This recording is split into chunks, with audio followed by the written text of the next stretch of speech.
Assalamualaikum warahmatullahi wabarakatuh. Selamat berjumpa kembali dengan channel Husnu Mufid. Kali ini akan menyampaikan pendapat dari Pinhat Nur Rahman, tokoh pelestari budaya Jombang, tentang informasi terbaru kelahiran Bung Karno. Seperti apakah pendapat beliaunya di malam diskusi jejak Bung Karno ada di Jombang pada malam kelahiran Bung Karno 6 Juni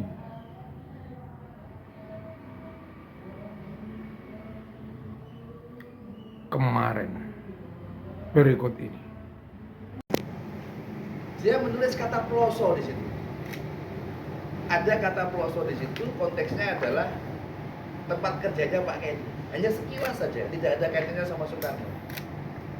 Hanya sekilas. Nah, coba buku selanjutnya. Nah, ini beberapa biografi dari penulis asing. Isunya ada karu-karuan dan tidak ada ngomong soal peloso sama sekali. Tidak pernah menyebut kata peloso. Namanya itu apa? Penders ya, itu dari Australia. Itu ada satu informasi yang agak gawat sebenarnya gitu, karena mengatakan Soekarno itu sebenarnya hasil hubungan gelap. Ayahnya itu Pakubuwono X. Mungkin teman-teman pernah dengar ya itu. Kemudian ada Bernard Dahem, kemudian ada Lambert Gibbels, kemudian ada John Leech itu dari Amerika, kemudian dari Belanda itu Bob Hering. Ini mengisahkan tentang Soekarno, juga sebagian masa kecilnya, tapi tidak menyebut kata peloso sama sekali.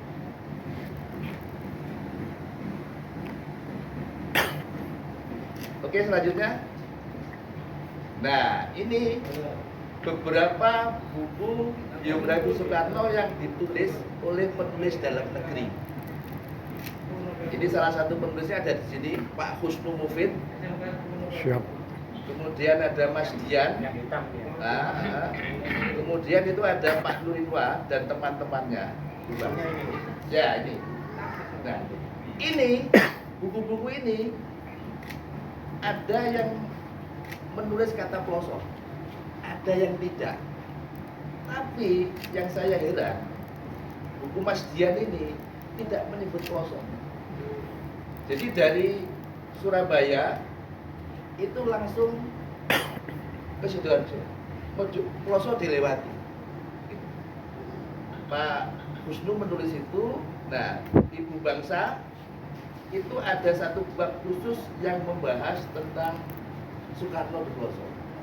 Sebenarnya konteksnya dengan Pak Kenny ya, dengan ibunya dan keluarganya gitu ya, di pelosok.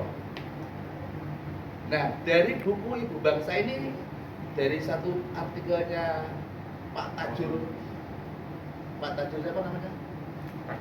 Tajur Rizal Baiduri, itu sudah mencoba mengarah gitu ya, bahwa kemungkinan Soekarno itu lahir di pelosok. Dasarnya adalah sebuah stambu itu semacam catatan gitu ya, catatan keluarga, data gitu kan. Di situ dituliskan salah satunya adalah Soekarno itu lahir tanggal 6 Juni 1902. Yang ini ya, ini stambu namanya. Kalau orang-orang dulu ya tulis kayak gini. Itu belum detail gitu ya. Iya, portofolio. Portofolio. Nah, di sini dituliskan ya, di setambunya Pak Sukeni ini. Ini langsung saja ya. Satu, Raden Soekarmini Sosrodjiharjo, ini kakaknya Soekarno ya, mbaknya. Lahir pada 29 Maret 1898.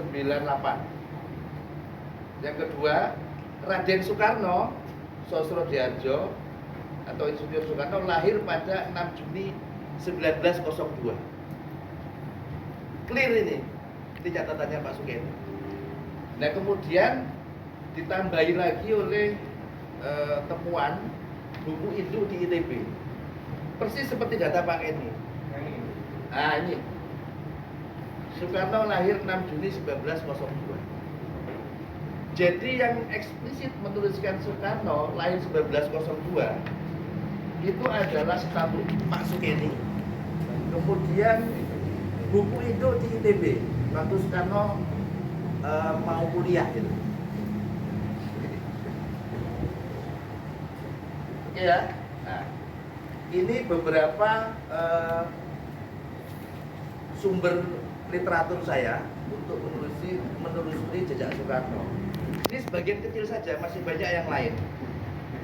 Nah, setelah ini saya kemudian mencoba meluncur ke lokasi. Saya ketemu beberapa narasumber di sana yang saya wawancarai yang saya kira bisa memberikan informasi terkait dengan Soekarno. Nah, saya mengunjungi beberapa tempat di Ploso ya. Coba Risa ke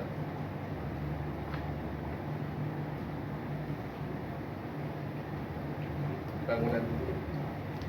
Nah ini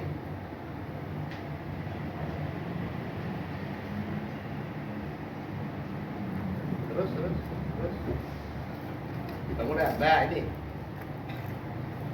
ini rumah ini menurut informasi dari warga sekitar ini adalah rumahnya Pak Kenny di mana Soekarno dilahirkan. Informasinya dari beberapa teman bermainnya Soekarno yang mengatakan bahwa Soekarno lahir di rumah ini. Kemudian juga dari kerabatnya Soekarno. Soekarno lahir di rumah ini. Rumah ini tahun 2000 berapa ya? 2013 itu ambruk secara alami rumah ini. Ini foto ini diambil tahun 2010. Ada yang ngambil foto nih Pak Husnu Mufid ya? Iya saya. Itu berdiri, saya Pak. itu. Berdiri, Ya Pak. siap. Nah, ini Pak. bukunya ya. 2010 apa nih? 2010. Iya. Ini lokasi rumahnya ini di Ngelo kalau dulu namanya. Sekarang Rejo Agung. Nggak jauh dari stasiun ya. Di belakang stasiun ya. Di Gang Buntu ya. Selanjutnya, nah ini foto dari belakang. Ini dua foto ini tidak ada yang lain lagi, cuma ini yang berhasil mendokumentasi rumah yang diduga sebagai rumah kelahiran Soekarno di Ploso. Oke, gambar selanjutnya. Nah ini kamar mandinya. Ini di sebelah rumah tadi masih utuh ya. Masih utuh. Oke, stop dulu. Nah, saya ingin bercerita tentang rumah ini dulu. Sebenarnya rumah ini sekarang milik siapa? Saya mencoba mencari data di kelurahan. Ya sejarah lahan ini punya siapa? Nah, saya ketemu datanya itu hanya sampai tahun 40. Rumah ini dihuni oleh Pak Kenny sejak tahun 1901. 1901 bulan Desember sampai November 1907. Jadi sekitar 6 tahun. 6 tahun kurang genap ya, tapi 6 tahun lah. Sejak ditinggal itu saya kehilangan jejak. Ini sebenarnya rumah ini yang menghuni siapa, kepemilikannya siapa. Baru tahun 40-an terlacak jejaknya. Rumah ini dimiliki oleh seorang guru namanya Pak Salekan. Pak Salekan itu punya anak namanya Bu Titi. Nah, Bu Titi itu rumahnya di belakang SMA 3. SMA 3 itu di mana? Sampringan Jomata. Nah, itu. Nah, jadi rumah ini sekarang milik keluarga Pak Salekan, yang sertifikatnya itu dipegang oleh anak-anaknya, salah satunya oleh Bu Titi. Masih rumah waris, belum berpindah. Belum berpindah. Kayaknya terus lagi, Mas. Enggak ya. Tadi data muncul di kelurahan tadi yang 40 itu. Nah, yang 40 itu saya ketemu langsung dari Bu Titi. Dari kelurahan itu nol, nggak ada data. Nggak ada data. Di kelurahan itu saya cari, nggak menyimpan mereka data-data sebelum kemerdekaan nggak ada. Tapi fix itu Pak Salekan yang memegang haknya ya.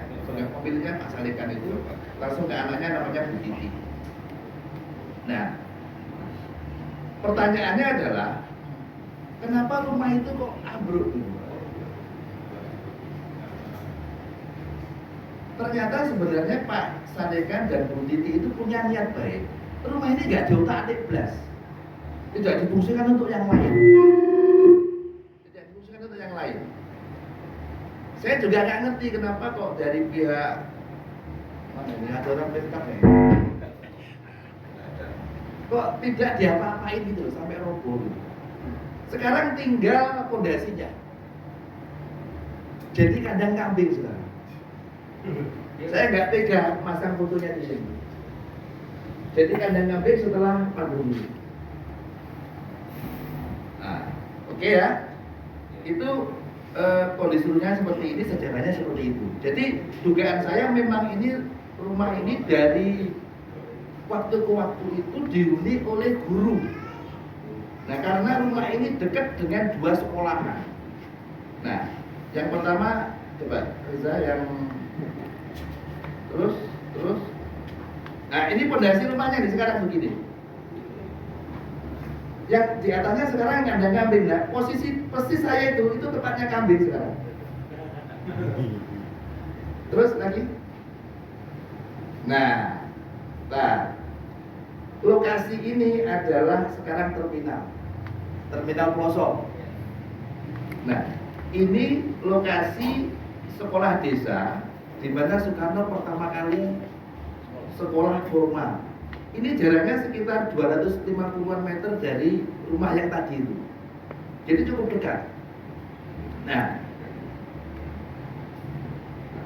menurut informasi yang saya dapat, dulu di tempat saya berdiri itu, dari ke belakang sampai ke depan saya itu masih ada bekas fondasinya. Itu dulu ada bangunan. Dan disitulah tempat sekolah desa. Berdasarkan beberapa informasi juga, sekolahan ini kemudian pada tahun 1910 itu pindah ke SD 1 Pelosok sekarang, yang di Jalan Berantas itu, di Jalan Berantas. Ini di Desa Losari sekitar 200 meter dari rumah kelahirannya Bung Karno. Selanjutnya, nah ini sekolah Ampoloro. Lokasinya lebih dekat lagi dari rumah kelahiran Soekarno sekitar 150 meter. Disinilah Pak Kenny mengajar sejak tahun 1901 sampai 1907. Jadi cukup lama Pak Kenny ngajar di sini. Sebagai mantri guru. Mantri guru itu apa, Pak? Kepala sekolah ya? Kepala sekolah pada masa itu, sekolah Ampoloro. Bahasa Belandanya onderwijzer. Nah, onderwijzer. Nah, ini dalam kondisi hancur sekarang ya, tetapi beberapa dindingnya masih dinding tengah, dinding belakang sama dinding sebelah utara. Menurut informasi yang saya dapatkan, ini ada orang namanya Bu Munasih. Bu Munasih itu punya guru namanya Pak Purnomo. Pak Purnomo pernah bercerita karena dia pernah sekolah di sana. Tahun 48 agresi militer ini menjadi korban pemboman sehingga hancur kondisinya seperti ini. Nah, kemudian mungkin waktu itu sudah jadi SR ya, tahun 48 itu. Iya. Sudah jadi SR ya. Kemerdekaan ya, sudah jadi SR. Nah ini kemudian pindah ke SD 3. SD 3 itu di sebelahnya SD 1 yang sekarang sudah nggak ada karena bergabung dengan SD 1 SD 3 itu di merger gitu. Nah mungkin tampilkan petanya coba Reza, tampilkan petanya, peta. Nah ini di peta ini ada 5 titik ya. Nomor 1 itu rumah keluarga BK, nomor 2 itu sekolah desa, nomor 3 itu sekolah Koloro, nomor 4 itu SD 1, nomor 5 itu SD 3. Nah, yang angka 5 itu sudah gabung ke angka 4. Itu awal-awal tahun 2000 pindah ke situ. Nah, itu beberapa titik lokasi yang terkait dengan rumah Bung Karno dan kemudian tempat ngajarnya Pak Kenny dan sekolahnya Soekarno. Kembali ke yang tadi. Oke, lanjut depannya. Nah ini dari depan ini, dari sekolahnya Pak Kenny, depan jadi Indomaret. WD Klasik School itu sekolah Koloro itu di Losari. Oke, selanjutnya. Nah ini kuburan Mbah Joyo Dipo. Mbah Joyo Dipo itu teman bermainnya Soekarno yang menceritakan kepada Pak Kasri. Ya, Pak Kasri itu yang pakai topi, bahwa menceritakan kepada Pak Kasri Soekarno itu rumahnya itu di Ngelu ini di Jagung dan sekolahnya di sekolah desa. Nah sebelahnya itu Pak Sugeng namanya. Sekarang lurah di Pak Teguh. Pak Sugeng ya, itu Pak saya namanya. Kalau lurah Pak Sugeng. Pak Sugeng ya. Pak Sugeng itu lurah. Oh, Pak Sugeng itu. Pak Sugeng kan? Pak Sugeng ini juga kenal dengan Mbah Joyo, diceritain yang sama. Bahwa Soekarno itu dulu tempatnya bermain Mbah Joyo dan lahirnya Soekarno itu di rumah di Jagung yang sekarang itu dan sekolahnya di sekolah desa. Nah, Pak Kasri sekarang menjadi juru kunci kuburannya Mbah Joyo. Pak Sugeng itu jadi kades di Jagung. Oke ya. Lanjut. Nah, ini rumahnya Mbah Joyo. Lokasi rumahnya sudah Mbah Joyo sudah ada, keluarganya sudah nggak ada, kembali ke Nganjuk. Anak-anaknya kembali ke Nganjuk. Ini sudah dihuni oleh orang lain. Ini di dekat pabrik gula. Ada SD di situ. Jadi dusunnya Kopen apa Jagur? Ini masuknya Kopen kayaknya, Kopen. Sama dengan kuburannya Mbah Joyo tadi di Kopen Sari. Dulu nama daerah Jagong namanya. Oke? Nah ini stasiun Ploso. Lanjut. Nah itu dulu itu pabrik gula Melong yang sekarang menjadi RSUD. Nah ini dekat Kopen Sari posisinya. Itu kuburan tadi itu. Oke lanjut. Ya. Nah, itu beberapa hal yang saya temukan di lapangan terkait dengan rumah kelahiran Bung Karno. Sudah habis ya? Coba kita kembali ke buku sekarang. Kembali ke buku. Oke, ke atas tadi, ke atas, yang paling atas. Oke, yang paling atas. Oke, kita kembali ke buku biografinya Im Yang Ju ya. Nah, di bukunya Im Yang Ju ini, Im Yang Ju menuliskan tempat-tempat di mana Soekarno pernah menjalani hidupnya. Ada satu nama kota yang itu tidak ada di buku yang lain kecuali di bukunya, cuma ada di 2 buku itu, bahwa Soekarno itu pernah sekolah di Tulungagung. Nah itu sumbernya dari Im Yang Ju. Jadi ketika Pak Kenny mengajar di Surabaya, Soekarno dititipkan ke kakeknya di Tulungagung. Itu pertama informasinya dari Kim Yang Jun di tahun 33. Tulisannya sangat meyakinkan, Kim Yang Jun sangat meyakinkan. Cuma nggak jelas narasumbernya. Konon kabarnya Kim Yang Jun pernah satu penjara dengan Soekarno di Sukamiskin. Tapi itu konon ya, itu konon. Nah, buku inilah kemudian yang dijadikan salah satu sumber rujukan oleh Peter Aroni, salah satu wartawan di Surabaya dari Flores, yang mencanangkan rumah kelahiran Soekarno itu ada di Surabaya, di Pandian lebih tepatnya. Tapi saya tidak menemukan buktinya. Jadi rumah kelahiran Soekarno yang menurut Peter Aroni itu ada di Jalan Pandian sekarang. Pandian berapa tuh Pak ya? 3 atau 4 ya? 4 ya. 3 atau 4 itu tidak ada buktinya gitu. Tapi itu sudah diresmikan sebagai rumah kelahiran Bung Karno.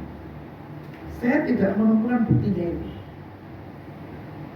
Saya bolak-balik semua buku, tidak ada itu.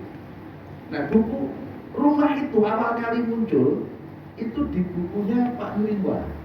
Itu pun masih tulisan diduga. Tapi bukan yang ini. Bukan yang 2012 ini. Oh bukan. Coba terus. Ayah Bunda Soekarno. Ayah Bunda Soekarno itu, ya. Di situ ada foto-foto itu. Foto-foto rumah. Salah satunya rumah yang di Pandian yang diduga sebagai rumah kelahiran Soekarno. Tapi itu informasinya dari ketua RT yang usianya mungkin seusia saya, di atas saya, ya 50. Dan itu sama sekali tidak jelas. Termasuk di mana Pak Kenny mengajar ketika di Surabaya itu juga belum fix sampai sekarang. Mungkin Pak Kusnya nanti bisa membantu ya, ngajarnya di mana. Belum fix sampai sekarang. Yang diduga sekarang itu bukan diragukan, itu nggak jelas datanya dari mana sumbernya.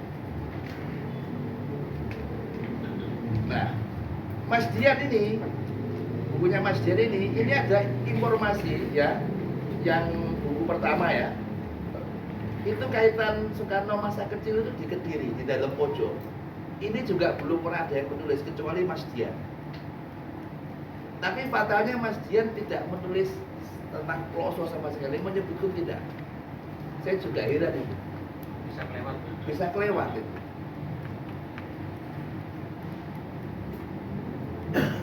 Oke, saya kira itu. Saya lebih baik menampilkan bukti-bukti saja ketimbang saya mengklaim-klaim. Ya. Ya. Tadi loh Pak. Rumah yang dicontohkan Mas Benda tadi itu hanya jarak 15 meter. Saya duduk di sana, saya kelihatan. Ya, karena memang dari cerita di SD dulu itu juga ngomong kalau sekolah dulu Bangga sekolah ini Ibnu dikasih sekolah di Karno. Ada di belakang itu namanya gudang yang tembok tadi. Yang dibuat Indomaret itu kalau zaman dulu itu dimiliki saya kurang tahu. Ditempati namanya Rondo namanya. Cina. Ya, Cinanya Rondo. Sampai sekarang itu. Iya. Ditempatinya Rondo. Kemudian yang di SD2 yang di belakangnya itu juga ada gudang yang dulu juga bekas sekolah. Jadi sekolahnya di SD Ploso itu beliau-beliau teman-teman. Dan kita dikasih tahu dulu itu rumahnya Banggao. Kalau sekarang saya kurang tahu karena kita nggak meneliti atau apa. Nah, sekarang sekolah juga yang nomor 4 itu sekolah saya. Dan sekarang juga sudah tutup di Basel tahun 2004. Saya lulusan SDN Ploso 2002. Nah, ini Mas. Hmm. Ini kan yang di belakang Iya, Indomaret. Iya. Indomaretnya setelahnya ya. Iya, sekolahnya. Dulu ditempatinya Rondo kalau nggak salah. Nah, itu dulu bangunan apa itu yang sekarang Indomaret itu? Sama loh. Cuma itu ada tembok besar. Maksudnya gapura. Satu lokasi. Ada gapura di depan. Ada. Oh iya ya, oke. Jadi di depan itu ada gapura bangunan kayak lodon kalau orang zaman dulu lah. Biasanya ada ciri-ciri nanggung ben boleh ada ubet jumut kewati. Itu tahun berapa di Robo? Di Indomaret dibangun saya di SMP. Tahun berapa? Kira-kira Kira-kira 2004 2005. Oke. Itu gerobokan. Karena gara-gara tahun 2000 berapa itu Nyarondo dirampok atau apa? Terus akhirnya anaknya. Tapi masa itu kan dikenal itu sebagai sekolahan kan? Iya, sekolah. Bekas sekolah SD 2 kalau dulu bahasanya. Iya, betul. SD 2. SR ya? SR. Iya. Enggak tahu kalau kepala sekolah pemimpin itu sekolah ngopol dulu. Nah, sekolah-sekolahnya SD 2. Nah, saya tertarik juga makanya tadi ada itu, aku tertarik juga mau main, aku lu budok narkoba ketok. Memang kalau dari cerita orang Torotono dulu bekas rumah Bung Karno, dan itu pernah ditelisik juga sampai detik ini sama Pondok Sidikia. Dan sekarang aku Pondok Sidikia juga mengadakan kayak semacam tasyakuran gitu. Mas, itu di SD 2 sekarang itu, Iya. SD 1 ya? Iya, SD 1. Itu ada satu kelas, Bekas khusus itu ada bangkunya, yang bangkunya Soekarno ya? Iya, yang masih di Kudus ada. Masih kan? Ada. Dan itu nggak boleh dimasuki, Pak. Ya. Dulu zaman sekolah di masjid juga nggak boleh dimasuki. Masih boleh dilihat saja kayak semacam di bukan dikeramatkan sih, tapi dinilai dicoret-coret. Iya. Menghindari vandalisme. Iya, takutnya dicoret-coret jadi sama sekolah sih dikasih. Terus kesimpulan sampean apa? Ya, saya itu tertarik sama mas. Kakek gue ngefan kalau jenengan. Itu yang pertama. Itu Berawal dari fans ya. Follower itu. enggak. Karena kan kalau jenengan yang kuliah berikutnya yang beli buku saya baca. Anda jenengan menarik Belum, saya. bukunya belum terbit. Iya. Jadi memang saya tertarik karena memang rumah Bung Karno itu kesuwur di daerah saya juga. Itu memang benar-benar gitu. Saya duduk di sini rumahnya gitu. Itu ambruk itu jamnya pun saya tahu jam 1:10. Jadi tiba-tiba itu ambruk berat. Malam. Iya. Jadi kayak dipikir ngomong apa gak sama tuh kabel. Mulai makot ambruk. Nah itu rumah itu pernah ditempati Pak Slamet jualan rokok. Jadi kalau dipikir tahun 90 sampai anaknya dewasa ada yang menikah pun masih begitu Pak. Pak Slamet. Yang ambruk atapnya Mas ya. Mau ambruk berat Pak. Oh, langsung semua kok. Kadang ambil ke kebuan itu juga. Bukan wait. Iya, wait. Juga tahu Di sebelah mana? Di belakang kiri, samping. dekat kamar mandi. Sininya kamar mandi, Pak. Berarti robohnya ke barat. Yes. Itu kan kamar mandi, di Iya. sebelah sananya. Nah, ini bikin wet, Pak. Cuma sampai kolam. Oh, jadi antara kamar mandi dan rumah itu ada Iya, jual. Ada. Bang, Bro. Nah, sudah nggak ditempati Pak Slamet itu kita 2010-an. Iya. Setelah beliaunya meninggal. Ini tolong ditransfer dulu. Iya. Masih ada. Jadi memang ya, Iya. jadi Direkam ini. kalau mau ditanya kayaknya itu nggak tahu kalau Pak Slamet itu bukan kepemilikan karena memang pemakai, Dia pakai katanya. menghuni saja di situ. Iya, itu pun puluhan tahun kalau tahu saya. Karena anak Pak Slamet pun itu kakak saya tahu. Nah, Jadi yang betul ngeloh Mas, bukan ngeloh. ngeluh. Ada yang menyebutnya ngeluh, ada yang menyebutnya gantundu. Ya. Terus di situ kan kemudian dibikinkan acara ya. Kalau Iya. setahun kan itu sejak kapan? Itu baru setelah Sidikia, Ya ini Mas, baru ini.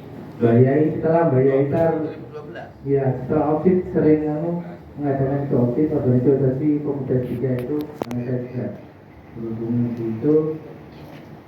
Setelah itu baru rutinan. Pernah ada informasi bahwa Bung Karno lahir di rumah itu nggak? Kenapa? Pernah ada informasi nggak? Pernah. Kalau yang ikut Lahirnya di situ. Gitu. Nggih, pernah dibahas itu di pengajian khusus di Jogja, Mas. Dan yang pernah ikut ngaji Monasan ngajian khusus mungkin tahu dan memang nggak boleh dikasih tahu ke semua orang karena diteliti sama sedikitnya. Pak, selama sampai saya cilik biar pernah Iya. nggak diceritain ibu ini bahwa lahir di situ gitu. Nggih, maksudnya sama guru kok ini bangga kon iku benci yo kasih sekolah wak kamu tak terus. Artinya gini ya. Lahirnya di situ nggak? Artinya gini Mas. Allah itu orang. Mas. Jadi informasi masyarakat sejak dulu sebelum Sidikia bicara ya, itu sudah ada informasi bahwa Soekarno lahir di rumah ini. Kalau kita kecil. Living legend. Ya. Living legend sudah. Kita kan juga nggak tahu mas yang kecil. Tapi nomor Karno pulang gunung, kalau ayo nang ini gitu, pasti gunung itu kosong. Wis fix. Iya, fix. Sebelum diangkat Sidikiyah pun living Sudah. Sudah. Bener-bener dekat 15 meter. Kegangan kali ya sudah itu. Ambruk no pun kalau gitu Besok tak mampir mas. Ada informasi lain tak?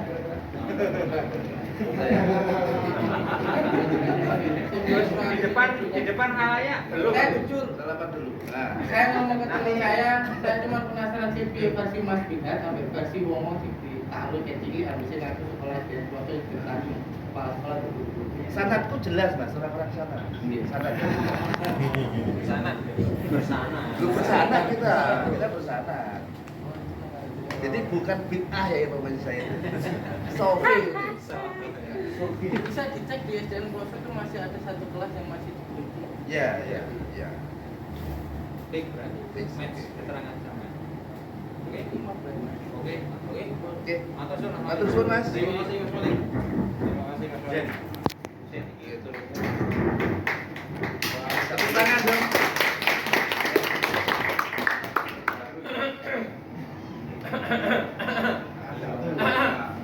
Meratal. Mati lagi dulu. Udah Jen, langsung maju sini. Ayo, Berdiri aja, berdiri.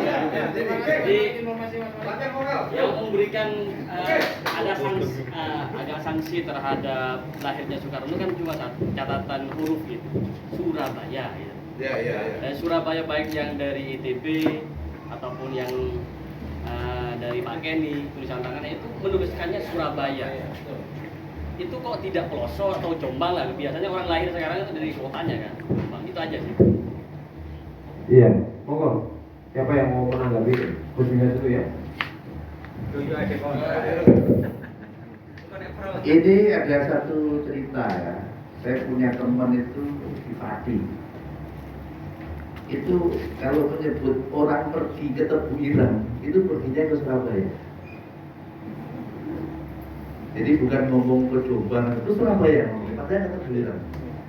Nah, tapi kalau kita mencoba kilas balik ke belakang, jadi pada waktu itu Jombang itu bagian dari wilayah Karesidenan Surabaya. Jadi umpamanya Mas Kepe itu lahirnya di Diwe gitu ya, ditulis lahirnya bukan di Diwe tapi di Jombang, kira-kira gitu. Tetapi tentu saja itu baru dugaan, karena kita belum ketemu aktenya, akte lahirnya, dan memang pada masa itu belum ada akte. Menurut informasi yang saya dapatkan, sampai tahun 1928 Hindia Belanda itu seperti belum ada di spanduk capil. Jadi pencatatan sipil itu belum ada. Ada tapi belum berfungsi secara maksimal. Melakukan secara individu. Makanya ya secara individu. Makanya akte lahirnya Soekarno itu juga dadanya lucu sekali itu. Dia menjadi lebih tua dari Inggit. Nah itu gambaran Soekarno menikah tahun 23 ya, 1923 ya. Itu masih ngawur sekali ya, catatan-catatan pada masa ibu itu.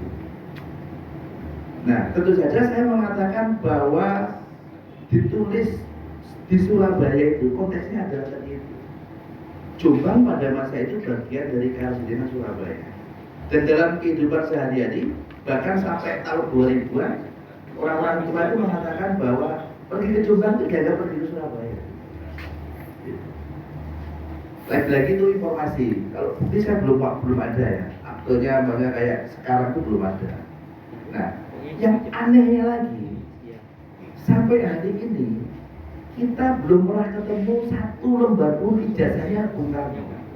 Ijazah SD, SMP, SMA sampai kuliah itu kita nggak pernah lihat. Di HBS itu seperti apa kita nggak pernah lihat itu.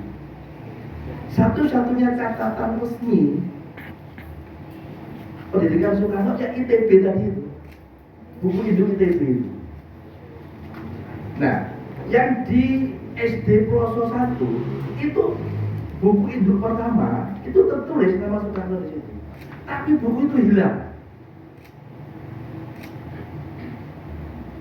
ini sebenarnya sebagai satu kasus menarik ya, bagaimana tokoh besar, tapi semua data-data pribadinya itu tidak, yang otentik itu nggak ada. Apakah ini disengaja? Wah, konspirasi ini. Teori konspirasi ini. Bahkan ada satu buku yang contohkan yang ini. Nah, ini buku ini banyak sekali arsip, yaitu baselit atau surat kerja lah, surat keputusan Pak Eni dari Bali kemudian bekerja di Surabaya, dari Surabaya ke Pelosok, dari Pelosok ke Sidoarjo, dari Sidoarjo ke Mojokerto, itu ada semua.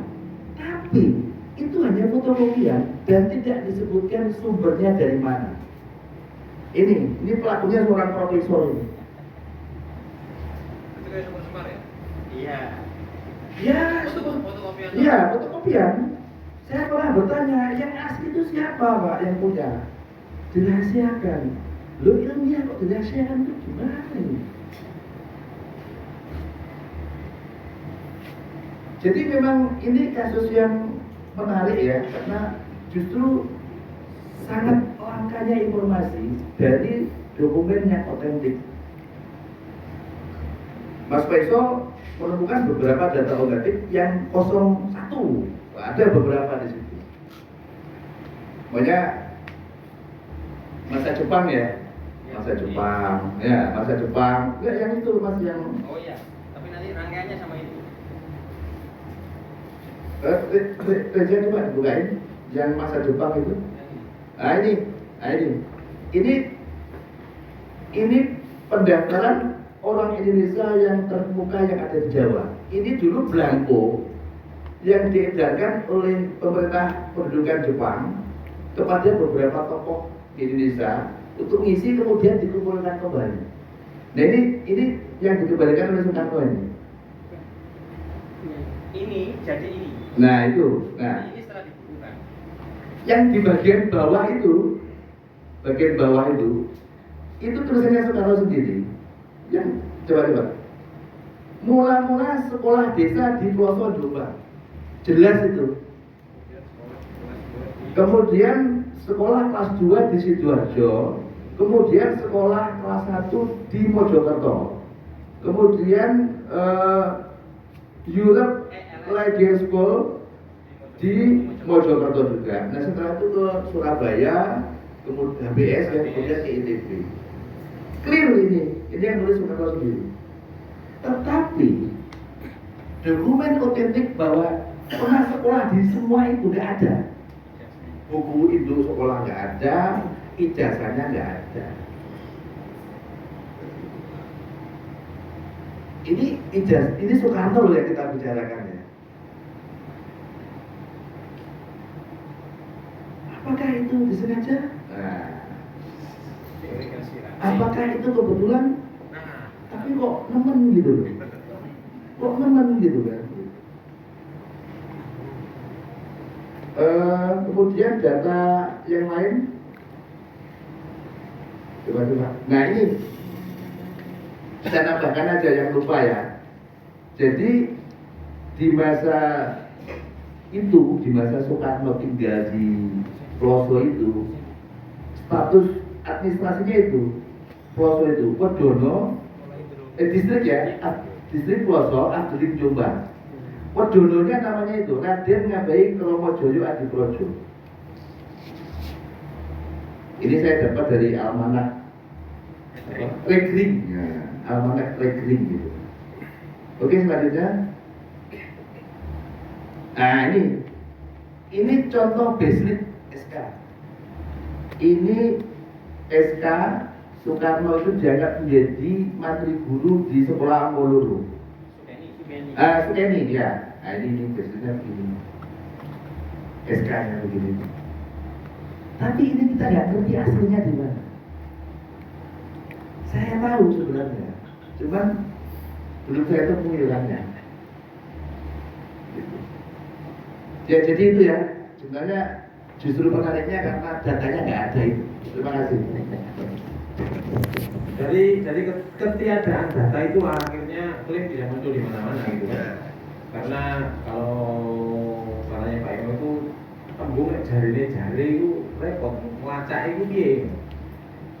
Jari ini susah kita untuk melakukan konfirmasi kebenaran data itu gitu. Pak Imam, monggo Pak Imam ke depan Pak Imam. Aslinya dari Kampung dan kuburannya ada di Jogja. Tidak, ya sekian meter saja dari kuburannya Cokroaminoto. Surat Sentono. Nah, Suro Sentono itu menemani Soekarno selama ibu kota di Jogja. Jadi tahun 47 ya, 47 sampai 49, 46 ya, Jogja itu. 46 sampai 49. Nah, selama itu Suroto Sentono menemani Soekarno, meninggal 49. Waktu apa? KMB itu masih hidup. Nah, diceritakan oleh keluarga, Suro Sentono itu orang yang punya kesaktian. Contoh ya, ini omon-omon tapi ya.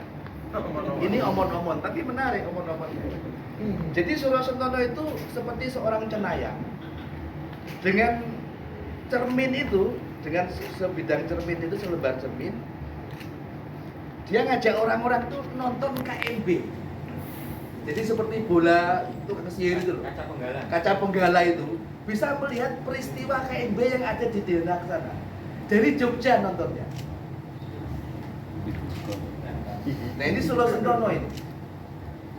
Nah terus Suro Sentono itu pada tahun 20-an ya, waktu itu masih abad ideologi ya, ada Islamisme, ada komunisme, ada nasionalisme.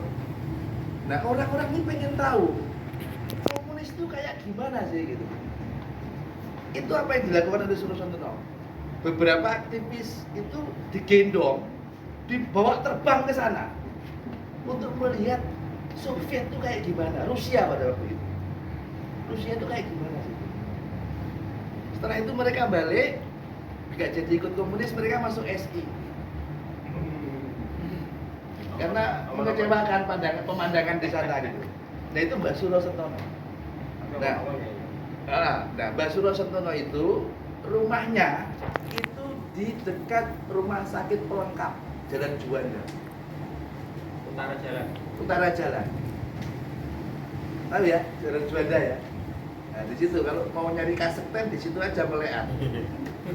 Barangkali bisa berkaca penggala. Depannya masjid sama Al-Kamil atau apa? Al-Kamil.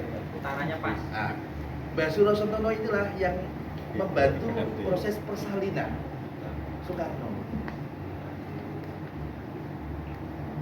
Nah itu kalau informasi soal itu. Teman-teman yang ingin tahu, ini di bukunya Pak Dian ada di halaman 32 ini. Pak Dian Ke makamnya Mas Kiai Suro Sentono di Jogja. Nah ini desanya, desa yang di kampung. Desa dulu namanya Desa Suco. Sekarang sudah nggak ada nama ini. sekarang Pengampon. Pengampon ya, sekarang Pengampon. Nah itu soal Mbak Suro Sentono ya. Demikian soal dukun bayi yang menolong kelahiran. Ya, sekali lagi karena tidak ada, kecuali ketika dilahirkan itu ada videonya. Itu jelas memang.